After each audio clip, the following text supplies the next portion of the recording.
are live. We are back. We are, y'all are comedians. We are live. We are back. Like, these guys are hilarious. But this is episode 11 of the Black Currency podcast. We are getting it together. We know exactly what episode it is, which is a great start to the show. Today we are talking about really the development of athletes, just when it comes to things that they're doing during their career, as well as like after their career ends. So talking about athlete investments, right? Like all of the different things that they're doing, all of the different avenues or just businesses that they put in their money into. I think we can learn a lot, right? Like from a lot of the athletes who we may look up to, right? Like who may entertain us just every single day when it comes to sports, whether it's basketball, football, but also from a business side, being able to take some gems from just their investment portfolios, investment styles, and seeing, right, like with the income that we do have, like can we mirror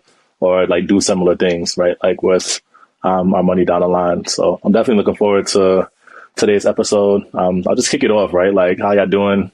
Just how y'all feeling? Keem, how you doing, bro? I'm doing pretty good, man. I'm excited for this episode too. I think we've seen how athletes have grown not only on the court, right? How the games have gotten better, but off the court, which I think is pretty cool. And I think a lot of us can learn from it too, right? And then just being able to dive into specific athletes as well that probably started, a couple of years ago, started early on in their career. So I guess being able to see the change in times and seeing especially how technology is being able to fuel a lot of these investments for the athletes, I think is pretty cool. But yeah, I think I'm excited to be able to dive more into this podcast. But overall, I'm doing pretty good. Great week so far. Spring is there, like we was talking about before, like Rod had mentioned. So, always cool to be able to enter a new season. Love that. How you doing, Rod? Oh man, I'm good. It's always a good time when, we have our weekly meetings or whenever we get together to do, TBC business. I'm super excited for the topic. I love anytime we get to intersect, the things that we work with things that we actually like love and enjoy. So like you talk about sports and athletes, like I always get super excited for these type of episodes. I want to give a quick shout out to my little cousin, Eli Johnston. He just committed to Marquette. And he got a senior year left. So, some of the things, one of the things I'm just thinking about, like talking with him with like, even aside from like off the court, like how do you want to prepare yourself as a professional?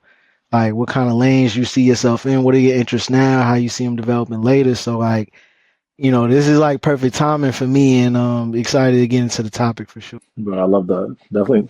Shout out to him. Shout out to you too, right? Like providing that mentorship, right? Like we all wish we had that just family member in our corner who was able to just give us some gems, give us some guidance, right? Like especially as we just take those just next steps in life. So that's fire. But as far as the first question, just to be able to kick off today's discussion, and either one of you can start, but how has athlete investments, how has that changed in recent years based on what you have seen? I mean, I jump right in, Keem, if you don't mind. I like Keem, you're gonna bring some probably more background and technical expertise to what I'm gonna begin with.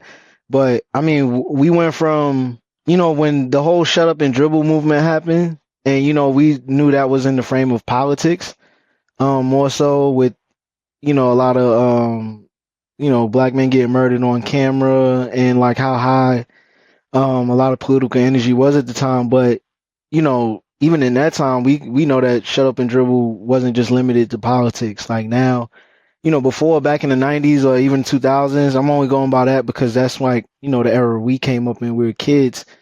There were cats who would get blasted for if they had something else going on. There was no having anything else going on the side. It was like, if you got caught doing something, whether if you were in a music video or, you were selling something or whatever the case is, that label was that, oh, he's not focused. And it kind of reminds me of like how things were with like corporate jobs with 9-to-5s, like, and your boss just expected you to be about that. There was no work-life balance. So now, like, we're in the age of where work-life balance is not only demanded, but almost expected now from the workforce. Like, let's say millennials, and now Gen Z, because there's now Gen Alpha, which I don't know what age that is, but now you see where it's kind of almost expected to have a work-life balance. So now you're seeing like athletes buy into that where no, they very well can shoot a music video and then be at their commercial and then still make it for a shoot around before a game. Like huge shout out to LeBron for like kind of paving that way. I know some viewers who follow us and who know me are gonna have a hard time hearing that. So I say it again. Shout out to LeBron for kind of paving that way into having the multiple things and entities going on outside of basketball. Like he really blew it up in a way in which now like players have that freedom. Like you're seeing everybody now with podcasts and that label before you would be unfocused. Now it's like, no, I just got another thing going. We can all have 2 to 3 jobs and still make everything happen. So like, before we get into like the change in like the actual roles, like I think the mindset is really what's important. And like I said, it was players like LeBron who kind of paved the way for this modern day athlete to be able to have multiple businesses. And like shout out to the women as well, like Serena Williams. I'm sure she has a multitude of things going on, even when she was on the tennis court in her prime, right? And given her family background and what her dad did for her and to help direct her, with her and her sister. So it's a beautiful thing to see these athletes now have not only the mindset, but also the support to go and do those other things. Yeah, I definitely agree. And I guess just to piggyback off that, like you said, having the support, right? I think that's something that's pretty key. That probably changed, right, over the course of time in sports. I think a lot of athletes started to build legit like corporate teams around them to be able to leverage their personal brand and grow it in a way where they can create generational wealth, right? And I think that's something that Jordan, of course, led the way with, right? I think he's definitely somebody that a lot of athletes look to in regards to not only his greatness on the court, but also his greatness off the court when it comes to these entrepreneurial ventures, right? So definitely, for those who don't know, Michael Jordan is a billionaire, right? And he wasn't always a billionaire, but I think over the span of time, being as great as he was on the court, he's been able to get access to, of course, different people, different resources, and ideally, essentially enabled him to be able to, grow his brand and dive into multiple ventures, be able to have ownership stakes in sports teams, and just being able to expand and just create, generational wealth for years to come. So, just kind of wanted to mention that and piggyback off what Rod said. And like you mentioned, LeBron too, right? Another mogul, not only showcasing his greatness on the court, but also off court, with his Spring Hill production company, being able to invest in, like Blaze Pizza, for instance, right? And then also like the shop, which has like a podcast feel too, if you guys ever checked it out, right? But essentially like a podcast, like with a panel, right, in a barbershop, which I thought was also pretty cool, and pretty relatable too. I think that's one thing too that I want to call out is athletes now are able to invest in things that they like and get the right strategic, like game plan, how to go about doing so, right? And I think that's something that has really changed over the years that we've seen from athletes in all sports, right? Men and women as well. So just that expansion, just to piggyback off what Rod said, the expansion of the support to be able to have these athletes leverage their personal brands to be able to create generational wealth is definitely something that we're seeing like post retirement, which I thought is pretty cool. No, I agree. So, very well said. Fellas, and just to add on as well too, right? Like, of course, we talked about the Michael Jordans, right? Like the LeBrons, right? Like the household names. There's other kind of like godfathers of the athlete investor too, like the Magic Johnsons of the world, right? Like we remember Magic Johnson Theater, right? Like his investment in Starbucks, right? Like players from prior generations really being able to lay that foundation, kind of probably pass on a blueprint, right? Like it's being able to, Rod, kind of to your point earlier, right? Like what you're doing with your cousin or your nephew, being able to provide some mentorship, right? Like at that younger age. But I'm sure Magic took some players aside, like LeBron, this is how, you can condition to stay in shape during the season as well as perform during the playoffs, but also too, right? Like make sure you're taking some of your money and putting it into different stock investments, right? Like look into venture capital, right? Like looking to starting franchises, right? Like with existing companies. So I think being able to pass on that knowledge is something that is essential, and I'm sure something that's going on behind the scenes. And then some other athletes out there too.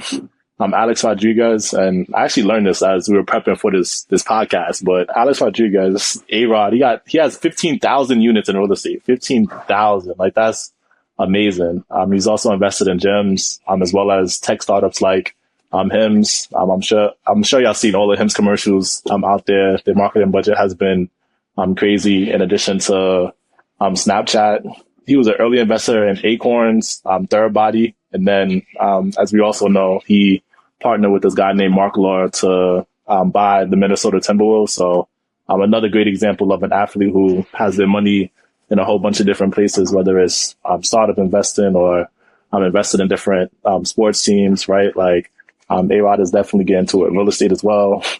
Kevin Durant, he has 35 ventures. So another venture capital company created by an athlete. He's in Silicon Valley too, so that makes a lot of sense, right? Like he's around all of the different tech founders, right? Like all of big tech. So being in that proximity, I'm sure helps out a ton. But he invested in, and this is early, but in companies like Coinbase, Postmates, Robinhood, and then Whoop.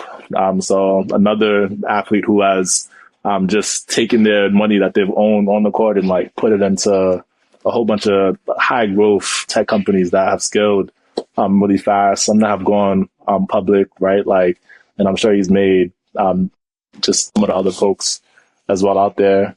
Tom Brady's another one as well too. I'm sure y'all saw about his investment in the Raiders, but he's also started a company that was focused on Web3. It was called Autograph. And of course, like the Web3 space has transitioned and pivoted. There's a lot of focus on AI now at this point, but they were able to raise $170 million in venture capital funds from Andreessen Horowitz, right? So there's so many different examples of a whole bunch of different athletes who are invested in venture capital, invested in real estate, right? Like using their money to start media companies like Spring Hill. Akeem, you touched on that as well too. So it's definitely inspiring just to see the way that these athletes are diversifying their funds, putting it into a whole bunch of different places, and really getting to it off the court as well. So I love those points. Hey, and real quick, you mentioned like diversification. Like there's even a diversification of the type of athlete who gets into these type of ventures, right? Like when we talk, you go back to like Magic Johnson. Magic always had an outward personality. And then you had Larry Bird, who was kind of more to himself, but still marketable. And what I think a lot of these athletes realize is, especially now in the age of TikTok, YouTube, instant content and instant access to content, you can have whatever personality that you naturally have and still find your audience, as opposed to having to appeal to a larger, let's say, cookie cutter segment of a market. You know what I'm saying? Like, with Boston, I think about with Magic and Bird in the 80s, it's pretty much like almost like Black America, hip hop entertainment, and white America, like Northeast, that those two big market appeals. And then now, you could appeal to anybody for any reason. And, we can instantly find somebody through small uses of hashtags to link people to common ideas and concepts, right? So, as technology is growing, just the type of athlete and the type of endorsements that each of those athletes can now get into and invest in sharing is just going to keep on growing. So when you said diversification, I just thought about that. Like even the type of athletes who are getting these opportunities or taking advantage of these opportunities is definitely widening. And then also the teams that they're putting around them. LeBron is famous for putting on like people that he grew up with, but also who are excelling in the roles that they're in. It's cool to have familiarity, but it's even greater to have, expertise and, proof of concept. Yeah. So yeah, shout out to them. Yeah, that's a great point. I guess just to add on to that too, I was going to say, like from a diversification standpoint, like you mentioned, they're learning that they have to grow their personal brand, right? So they have to be able to show the audience that they have a little bit more about themselves. So folks are becoming more personable, right? And starting to learn how to market themselves with these different social media platforms, right? Which is leading to bigger opportunities, which I think is pretty cool too. So kind of I just love wanted to that. mention Yeah, that too. them kind of being able to use their personal brand, right? Like to go direct to consumer, like create their own products as well too, right? Like I think is fire. And then Rodney, you brought up a good example. I think LeBron has done it in a masterful way. Like we have not seen it done successfully often, just as far as like the super megastar athlete really being able to put their mans on and have them succeed in that way, for sure. So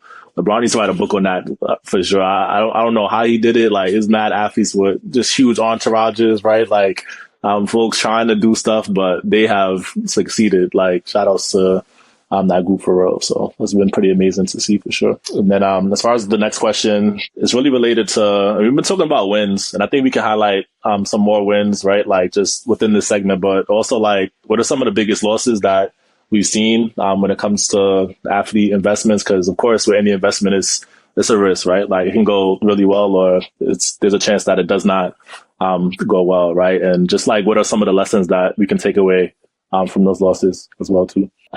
We talked about a lot of wins. I think we start with some losses first, and then yeah, maybe talk about some wins after. We'll call this segment "Everything That Glitters Ain't Gold." You know, shout out to him.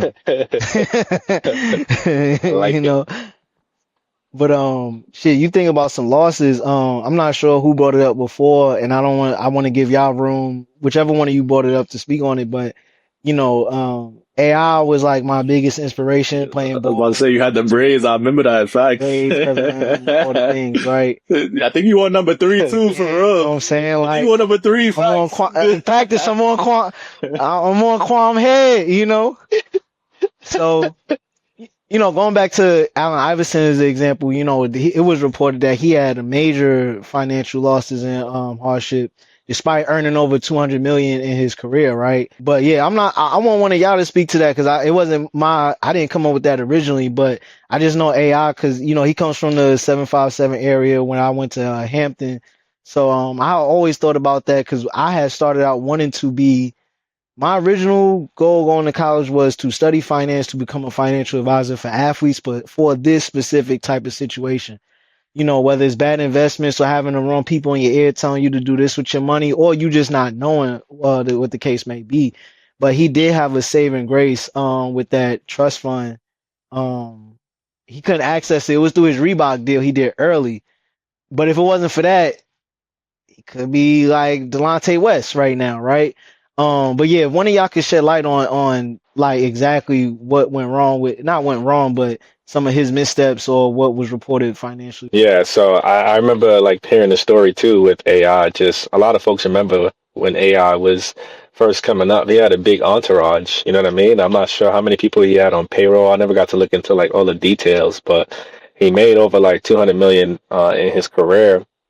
And I guess he was just, you know, spending money on like a lot of things that weren't like bringing him income, right? So shopping sprees, jewelry, partying all the time, and kind of, you know, with the entourage, you know, that always comes with a price too if they're not contributing, right? And I think what we spoke about in regards to putting your mans on, it's the difference between, you know, putting your mans on and then your man's just leeching off you, you know what I mean, right? So you could imagine if you have a few of them, right, that aren't really adding, and it don't even have to be like, you know, adding to you from a monetary standpoint, but being able to create new ideas that lead to new investments to be able to continue to grow, you know, the AI brand if they are part of it, right? I think that's something that AI didn't have, and you know that kind of led to him losing a lot of money over the span of time. And then kind of have to, like Rod had mentioned, kind of being able to have the fallback plan with the Reebok deal. So with Reebok, he's making, I believe, 800,000 now, I think a year, I think it might be. And then he gets access to the 32 million in the trust fund by Reebok when he turns 62, I believe. I think it might be 62. Yeah. He turns 62. No, he turns 55. Sorry, my fault. I think he's 50 right now. So he got about 5 years, 4 or 5 years to go. I think he turns 50 in June. So having that fallback plan, I think for him, definitely something I think with saving grace, because I think he definitely ran through that money. And I think he spoke about it in a few interviews, and he mentioned that, it was, of course, like his best friends and things of that sort. But, he didn't have like the additional support, additional folks around him that like will be a part of like his corporate team that can show him how much he's actually losing. Having this entourage, by the time he did, is already too late. You feel me? So AI is definitely one of the big stories, because he was such an inspiration, of course, to everybody that looked like us and those basketball fans. So just kind of learning his like story in regards to the finance side, I think was very important for the new generational athletes that came in, and just being able to have that support. So I guess quickly touching on AI, like what exactly happened, it definitely was like him, the entourage, not only entourage, but just very bad spending habits. So I'm glad he kind of figured it out at a later age and had the Reebok trust fund to fall back on. But not a lot of other players had that, right? And I guess we could dive into the other folks too that took some bad losses, made some bad investments, and just overall fumbled the bag. So I'm not sure if y'all wanted to mention anybody specifically on the list. I had a few others, but wanted to give somebody else the floor. In case this, I'm looking at TBC as an institution that's going to stand for years and decades. So in case any personality out there hears the name and would love to correct anything, we'll be having currency combos coming in 2026, which we get to sit down with some of these people and, give them, in which they can connect their stories of how they came up and with finances. So, Allen Iverson, I don't know if this ever come across your desk, but if you want to clear anything up, come holler at us. Thanks. We got some connections at Viola, mutual people. Make it happen. I just want to clear that up before we throw any other names, like Mike Tyson out. He crazy enough. Yeah, I'm good on saying Mike Tyson's name. Like he looked a little old against Jake Paul, but that right hand still looks strong. Right? I don't want no smoke, bro. I'm Gucci. I'm Gucci. I don't want no smoke. But yeah, Evander Holyfield, that's another one too, right? Like we know about the 109 room mansion in Georgia, which is crazy. Like that just sounds insane. Just him buying that just during his career. It costs $1 million to maintain, right? Like when I first heard that, I'm like, okay, it's a real estate investment, right? Like I would assume the home appreciates over time. Like he's not renting it out, so there's not going to be cash flow from that perspective. But the maintenance on that, $1 million per year, like just to maintain the home in addition to the mortgage, like that sounds crazy. And as we know, Rick Ross ended up buying that house after it went into bankruptcy in general. And there's a whole bunch of other examples. Antoine Walker is another one that comes to mind. And I think like just the overall theme, right? Like the average lifespan of NBA player, I believe, is like 5 to 6 years, like somewhere in that ballpark. And then for the NFL, it's like 3 to 4 years, right? And I'm just imagining, right, like these young athletes coming from the inner city, right? Like coming from different hoods and then coming into all of this money without the right financial advisors behind them, right? Like without any financial literacy, like their parents possibly did not have any money coming up. So they didn't have anybody to talk to them and tell them about like saving or budgeting or investing, right? Like, or planning just to essentially do things to set them up to still have income after they retire from those careers. So I think just like that overall theme or story is something that we see within athletes, but also for just everyone, right? Like as we make more money, just tend to spend more of the money. So I think the biggest lesson there is like, of course, have fun, right? Like enjoy the success, but also have the balance of being able to take a portion of those funds, put it aside, right? Like invest it, right? Like have a budget and play as you're spending and not just spend frivolously, right? Like just all of these things are definitely lessons I just take away from some of these athletes who did it at an even bigger scale, right? Like hundreds of millions of dollars. Took that and blew it, but it doesn't really matter how much you make. It matters what you do with those funds, right? Like that's the biggest thing and biggest lesson that I took away just from looking at all of those situations for sure. So definitely interesting. Yeah, man. I would say another lesson, because I think you speak to, living and operating within your means, right? Then another lesson would be, do your due diligence, right? Like, make sure people stand on what they say they're going to do, or make sure people are capable of the things that they say they can do. And if not, then, swiftly replace and adjust or whatever it is you need to do to get it right. A lot of times with money, especially in the black community, it becomes so emotional. Even like the idea, like people tense up when you talk about like paychecks or whatever, and it's not because they don't have it, or it could be because they don't have it, or it could be because they have it. But taking the emotionalism away from the situation is like, yeah, do your due diligence, because if you don't do it on the front end, it's definitely gonna hurt you in the back end even worse than from when you started. So I agree. definitely another lesson there. I agree. Yeah, I think that's a great. All right. So, Keem, any other lessons from you? I'm just curious that you took away from that section, or No, I think we covered. Majority of the lessons through the different explanations of the athletes. So I guess we could probably move on to question 3, and I could ask question 3 too, right? So one of the question that we had was, will we see more athletes becoming billionaires through business rather than sports salaries? And I guess I could quickly just speak on it real fast. And I think, definitely, I think the league has grown so much. And I think we spoke about this several times on a previous podcast, but the league continues to grow too, right? The league is becoming more commercialized each and every day, starting to spread to multiple parts of the world where folks are able to watch the NBA, right? All over the world. And I think it's leading to, as the league grows, I think the players now get more access, right? And I think that's one of the key things that has really changed over the years for athletes. It's just access, right? Especially athletes of color as well, right? Didn't have that much access in earlier days of the league, and now with not only the information that's out there, but the support, right? That's something I think we keep coming back to. The support that athletes have now are leading them to be able to leave the game and leave it gracefully, right? Leaving it, of course, missing being able to play the sport, but now entering a whole different part of their career where they enter like this business corporate kind of lifestyle where they can leverage their career on the court or on the field to be able to create some huge investments off the court and off the field. So I think one thing that is going to be big is the escalating like revenue streams, right? With these leagues getting more and more commercialized and touching more parts of the earth.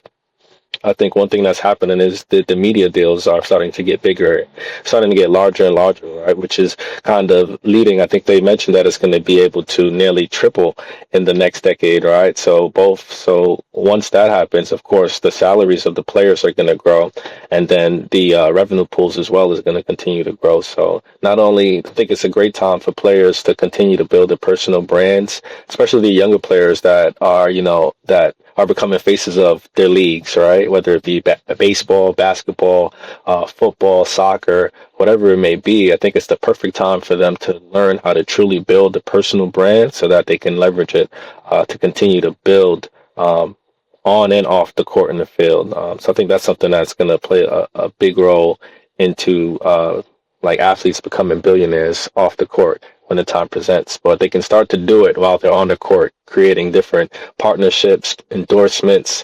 There's just a lot of ways for them to leverage their brand. So it's kind of beautiful to see now the access that they have in order to do that. No, real talk. Kind of piggybacking off your point, I think it's gonna be even because I know we tend to speak specifically to the NBA because we love hoops, right? And even think about the other like it's all like we got the NFLs on Netflix now on Christmas. So like it's happening for a bunch of these leagues. You got the NHL, they got the new deal with TNT with Turner Sports. So it's definitely continuing to expand. I think what we're gonna see though, quick side note though, I think eventually that streaming media deal bubble is gonna burst at some point. Because I know folks are tired of subscribing to those people, 6 and 7 different joints. Yeah. So that remains to be seen, and I wonder when the bubble's gonna burst on that. But I automatically thought of when going back to the specific question of like, will we see like athletes becoming billionaires through businesses outside of sports rather than in?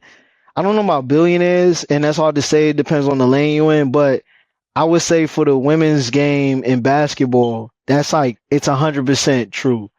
Like the league only goes about 4 months from now until September. So it's about 4 months, shorter. They're still working on the revenue deals to get higher and higher, but you know, the emergence of Caitlin Clark with Angel Reese, I won't leave her out of it because of how that whole thing played out in college. 100% like they don't really even have to hoop.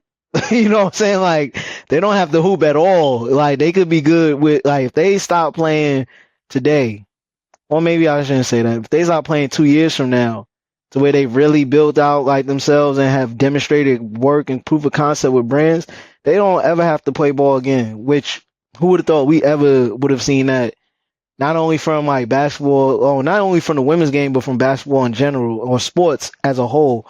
I think for the women's side, it plays even more so because there's already inequity in women's pay. Specifically speaking to America, I won't speak to other countries until I research, but you'll definitely see that. You know what I'm saying? Like Angel Reese is already a millionaire, Caitlin Clark is already a millionaire, and they only played 1 year in the W. I don't know if there's been any players out like Diana Taurasi played 20 years.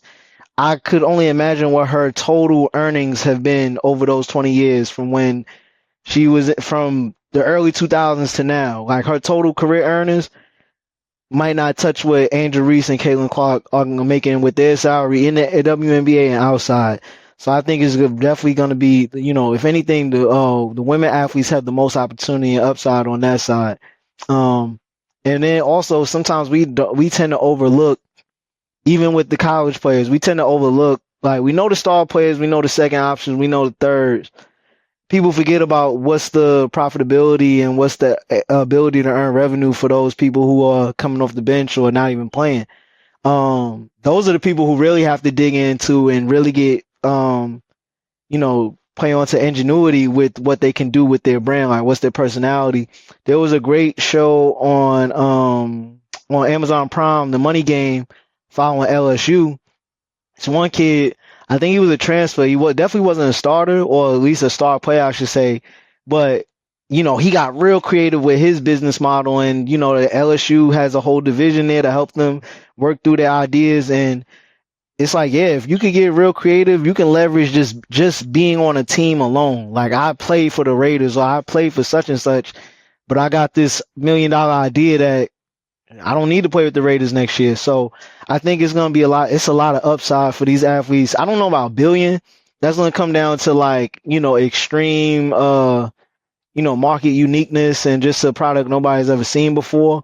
But man, there's a lot of upside for people to touch the hundreds of thousands, high six figures, high six figures into seven figures. So yeah, there's a lot of upside for that, and it's going to be exciting to see over the next years. I was thinking about the last point you mentioned as well too, Rod. Just when it comes to like the players kind of like on the bench or just like at the bottom of the rotation.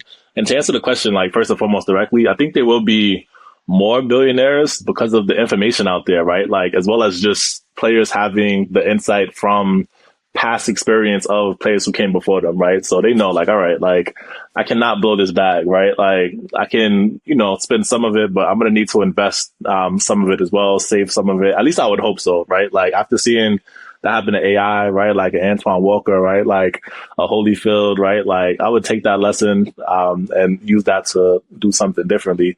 But I do think there will be more billionaires, especially for the players who are making more, right? Like the players with the bigger contracts, like the $400 million deals, $500 million deals. And then the savvy, as well as the models, the things that they've seen other players do, right? Like when it comes to venture capital investments, right? Like starting media companies, all of these different things. Like I do think there will be more billionaires, but also too, I think there'll be more people who are making six figures, right? Like, or maybe like, $1-2 million, who are able to transform that money into, tens of millions, right? Like because of the additional information that's out there, right? Like better resources, right? Like having it be a topic of discussion on a regular basis. And it is a thing. I looked up the salary for the Knicks because I was curious, right? And just to go through the list really fast, Cat is making basically 50 million this year. OG is making 36. Jalen is making 24 million. Mikal Bridges is making 23. Josh Hart is making 18. Mitchell Robinson is making 14 million. Precious Achua is making 6. Miles McBride is making 4. And then after that, there's the players on the bench, right? So there's the Deion Wrights of the world who are making $2 million. Cameron Payne is making $2 million this year. There's a player, I haven't even seen him play for the Knicks. His name is Tyler Kolek. He's making $2 million. Pakomi Dadiet is making $1.8 million. No disrespect to him. I was watching the game and I was like, yo, it looked like they grabbed boy out of one of the high schools up the block from the Garden. But he's a solid player out of Marquette. My boy Naj let me know, I guess, no disrespect to him, but I've never seen. I was like, I never seen these. 1.8 mil per year. Landry Shaman, I've seen him play a few times. He's making 1.3 million. And then, Ariel Hooporty is making 1 million. And then PJ Tucker is making 486K this year, right? So you could just see like the disparity between like the players who are making those tens of million. There's like 5 or 6, but everyone else is making like 2 million or lower. So just when it comes to those players, right? Like taking that money, God willing, talking to the KD, right? Like, or whoever has like the venture capital company, being able to get some capital into some of those early investments, right? Like putting some money aside for savings and just having that money grow over time. I think that's going to be essential. So for those folks, I can see them flipping that into a few mil, right? Like that 2 million into hopefully like 6, 8 million over time. That's the thing with investing, so it takes time. It's not an overnight thing, right? Like, but putting that money aside now and over 10, 15 years, having it grow into a nice lump sum of cash for real. So that's what I think for sure. And we didn't mention NIL either, right? And how that's playing a role into athletes kind of being able to leverage their personal brands in order to kind of start that entrepreneurial experience, right? So name, image, and likeness, right? Something that's playing a pretty big role now. Now athletes are able to, like I mentioned, be able to build earlier, right? And being able to now have that support and surround themselves with key resources in order them to continue to grow their brand, right? Through NIL. So that's playing a big factor too. So I think if done correctly, I think, there can definitely be a few folks that, potentially hit that billionaire status, right? If they're able to leverage that NIL money early into the right investments, you know what I mean, right? While still building their personal brand and continuing to get better on the court or on the field, you know what I mean? Like, I think it could only lead to bigger and better things. So that's something I think is going to be, it's going to play a big role for the up and coming athletes that, that turn into superstars, right? And being able to use that stardom in order to really grow their brand and create like, a huge like generational wealth vehicle for their families. So very interested to see like how that continues to progress and how players just become more like investment savvy, right? I think that's going to be something that's going to play a pretty big role into just the education of like financial literacy within sports. So I think it should be pretty good to see the growth, especially over the next 5 years as well. No, definitely. Quan, when you went through those contracts, and it's crazy because this episode is about athletes and entrepreneurship. So, like, for any young athletes or athletes our age or older who are out there who are not really good with their money, you just made me think about something. The fact that we spelled out all those salaries, right? Mind you, those don't. Those don't cover tax implications. They don't cover the team. The team that we mentioned that a lot of folks are known for having around them. They don't take that into account.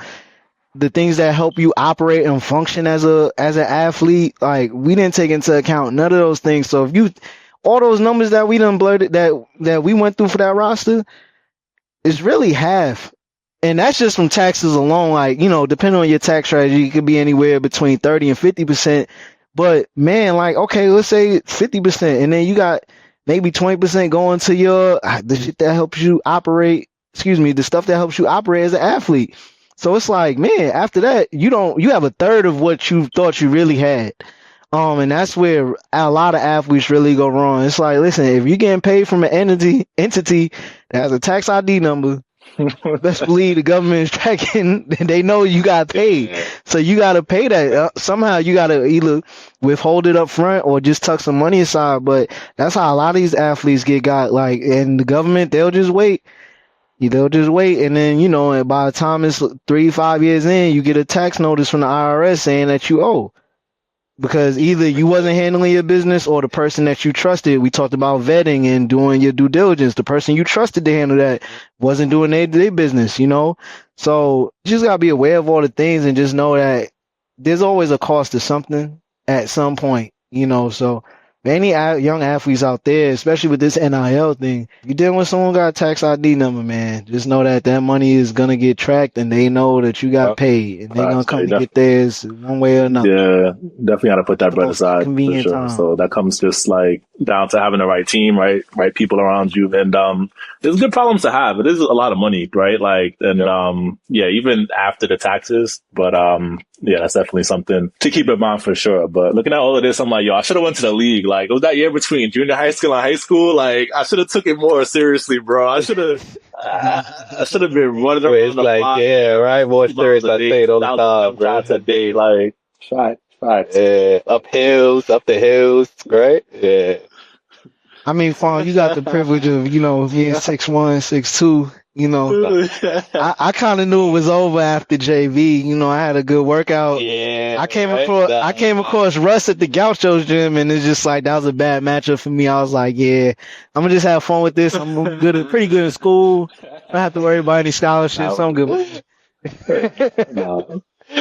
Back yourself up quick, right? Oh yeah, super packed up. And then as far as the last question is, and I think this question is helpful too, because it's like, of course, well, not even of course, but we can assume like athletes they have more income coming in, but like just looking at the different things that they're investing in, just like as, someone with a 9 to 5, right? Like you may be able to mirror a similar investment strategy, just like in the stock market, right? Like looking at different sectors, but just like based on everything we said, the question is, what industries do athletes tend to invest in the most and why? I think we could probably kick it off, like, because we could kind of speak to a bit of what we've seen like recently, right? Just like something that's been growing. And I think one thing is, of course, is the technology startups, right?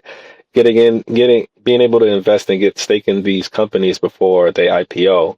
Definitely a great strategy that I think athletes now, with the right support that we've been talking about throughout this episode, right now with the right support, they're getting access to the information and, being able to be guided towards these specific technology companies that, have high growth potential and could allow them to be able to make money that way, right? By investing into the company. So that's one key thing too. And, generative artificial intelligence is definitely something that's, of course, growing right now, and people are trying to pour as much money into it, not only on the technology side, but also on the investment side, right? Because they see where it's going, where it is now, and where it's going to go within the next, 5 to 10 years. So that's one space that I would say too that athletes are starting to look into and see. And I know we mentioned LeBron earlier in regards to Blaze Pizza, right? So food and restaurants, that's the other one that I wanted to mention too, as something that is going to always kind of be, for the most part, a decent investment if done correctly, right? So that's something I think we'll also see, athletes kind of lean into. Like Sprite has always been a big, I would say, beverage company that likes to leverage athletes, right? And they also have pretty good like endorsement contracts too, in order to be able to persuade athletes in order to partnering with them for a long period of time too, right? Most times it's like 5+ year contracts that they put together. So I think that's going to always be something that athletes are going to tend to invest in as well. So kind of just wanted to mention that too. Yeah. Yeah, 2 industries I'll speak to really quick would be, thinking about wellness, and I'll say specifically cannabis because some examples come to mind. I mean, wellness for, athletes is kind of adjacent to the things that they've known their kind of whole life, as far as like, being prepared mentally and physically and what that means. Like, so the wellness space for sure, but specifically, with cannabis, right? For example, I got ties with Viola that was founded by Al Harrington, And, we talked about like how athletes can, grow their entrepreneurship and become marketable. Like authenticity is a big thing, right? When I met Al Harrington, and he's told this story to a bunch of people because it's true to who he is.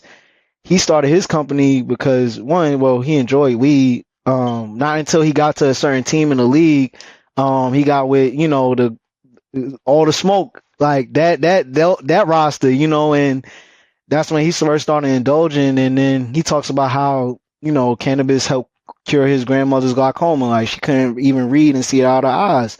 She started using cannabis and he saw those effects. So it was something that he could really believe in. So athletes will get in industries they really believe in, right? Or like they can speak to themselves. So that's why cannabis and wellness kind of work so good. We know like not only the recreational uses and enjoyment of it, but pain relief, pain management. That's why that appeals so much to these athletes. And then another one is real estate, right? Real estate, these guys are in like the spaces to rub shoulders with people who operate in those spaces pretty regularly, right? And they also have, considering just thinking about the contracts we talked about, right? Let's say PJ Tucker has the smallest contract on there, 486 mil for a 1 year contract. Or for 1 year contract, you become a high net worth individual. High net worth individuals are able to function in the capacity and space of real estate, even from just land acquisition alone. Like, if they got 200,000, they could get some other folks who got 200,000 too, right? And now you're sitting on a few million to go acquire some land. Now you can you could build anything, or I shouldn't say anything. You can now build a business on top of that land that produces, who knows, 60 million over the next 5 years, and then so on and so forth. So, I know in that space specifically, I got one of my boys. He played he played in the league for a little bit, and he was in the G League. He's bouncing back and forth, but I think about the opportunities athletes have in knowing each other and having a brotherhood. He said Mari Stoudemire took him under his wing and brought him into real estate in South Florida. And now he's doing real estate in South Florida. His name is Ash Yakubo. He was Mr. New York basketball in 2011. And he ended up he played at Villanova and St. Louis. Again, he was in G League, had a couple stints in the league, but he's still there. He's our age. This was my AAU teammate. So now he has a brand that he's built with real estate. And he hasn't played in the league much. But again, that just speaks to having that net worth and just being able to rub elbows with somebody, you know what I'm saying? And also being intelligent as well. So, the real estate industry is always good. Real quick, that's my boy, Ash. His, IG page is Homes by Ash. He's doing his thing out in South Florida in that space. So, if you're ever in there for short-term rentals or long-term, please holler at my boy, Ash. He's going to get you right. But yeah, in those spaces, like just being an athlete and having, again, either you have direct, authentic, and adjacent interests, or you're able to connect with people who are already in the space and function, and you have higher capital than a lot of other folks would.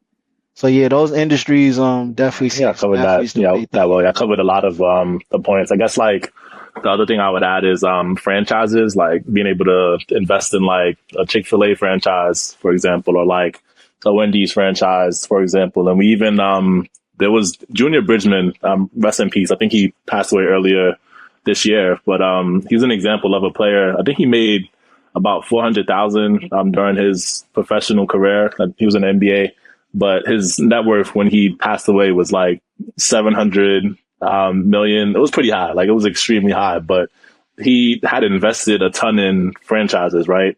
And I remember looking it up the other day. But as far as to get into a Chick-fil-A franchise, off the top of my head, I think they require a $10,000 down payment to actually start the franchise. They go through a vetting process. So you have to submit an application, and also it requires a lot of time too. So they're looking for folks who essentially are willing to commit a ton of time into running the franchise. So it is a process, but just looking at like the franchise model when it comes to being able to leverage existing brands, right? Like companies out there that people consume their products on a regular basis, like a Starbucks, for example, right? Like Chick-fil-A, you go there all the time, right? Like, so being able to keep that in the back of your mind too, just as, person who's not an athlete looking into franchises. I know folks who have invested in Chick-fil-A's. Also, the cookie spot. I can't think of it right now. Oh, wait. This is my Insomnia- another expertise in crumble insomnia yes, cookie. crumble cookies. Crumble. Yeah. Oh, okay, I'm gonna say, man, I know some cookies. Man. Ready. I'm running it. But crumble- I'm running them off right now, man. invested in the Crumble franchise as well. So just like there's a whole bunch of different ways to get to it. Just when it comes to being able to take the money that you're earning, right, like from your career, your business, and putting it into other places, and also to dive in deeper into Keem's point earlier when it comes to technology. Definitely a lot of investment within that sector. So of course you can invest in a whole bunch of tech companies, whether it's Apple, Google, Microsoft, Meta, right? Like that's simple. Also, if you work in tech, being able to look for like the pre-IPO hyper growth companies. I kind of call it like pseudopreneurship, but being able to get the early equity as a part of like your compensation packages, right? Like could we grow over time, and eventually the company can go public, right? Like, and that equity becomes more liquid. You're able to just sell the shares on a regular stock market, and get the cash for it. Or sometimes companies may have liquidation events where they may sell employee shares to different private equity or venture capital companies, and you're able to liquidate it that way. But like being intentional, I know a lot of folks in tech who use that strategy, right? Like look for the open AIs of the world, right? Like the Databricks of the world, right? Like these companies that are scaling extremely quickly, looking specifically to get employed there, to get that equity and become millionaires. So that's definitely another way. And then also too, I just looked it up as well, but there's platforms out there that allow you to invest in pre-IPO companies, because of course, like an OpenAI may not be available to just buy shares on like a Robinhood, for example. But if you leverage a platform like Hive, as well as equities in, they may have opportunities to invest in some early stage companies as well that aren't public just yet. So yeah, as far as tech, definitely a good investment for sure. So, but yeah, that was it. We covered all the questions. Great episode today, fellas. I definitely enjoyed this conversation. I hope the audience was able to just take away some gems, right? Just when it comes to how athletes are taking their money, how they're investing it, how you can use some of those strategies for your own investment portfolios. So I definitely enjoyed it. Definitely subscribe to the channel on YouTube if you are watching this on YouTube, right? Like follow us on whatever podcast platform you're listening to us on, whether it's Apple, Spotify, whatever the medium is. And yeah, anything from y'all fellas before we wrap up? I was gonna say, for any terms that sound unfamiliar to the crowd, or I mean to the audience, we talked about liquidation, we talked about annuities. We didn't say it out loud, but we mentioned annuities. We mentioned quite a few things. If you want to keep up with our conversation throughout, please subscribe to our newsletter. We always include definitions and breaking down some of the things that we talk about so that, our viewers are familiar and up to speed with what we're discussing.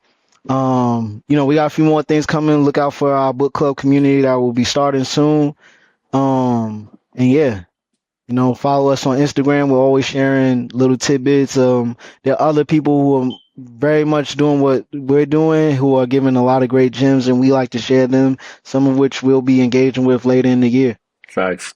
You got the donation. Well, If you want to donate, For a nonprofit on our give website. them the donation link too, man. Going out all of the right. One shameless plugs. Right. We all have. Yeah, Quan, let them know what's going on, man. I'm gonna turn away. Let them know what's going on, man. They can check it out. They can check it out at the blackcurrency.io. And then I guess the last piece is just kind of putting it out there that we are having our 4th annual virtual pitch competition this fall. So any of the young entrepreneurs that's out there that's looking to be able to get a little bit of capital to continue to run their business or to finally launch their business, and they have a pretty cool idea, feel free to shoot us an email at contact@theblackcurrency.io or shoot us a DM on any of our social platforms, and we'll be able to appreciate y'all. see you into the pitch competition. Episode 11 about that as well.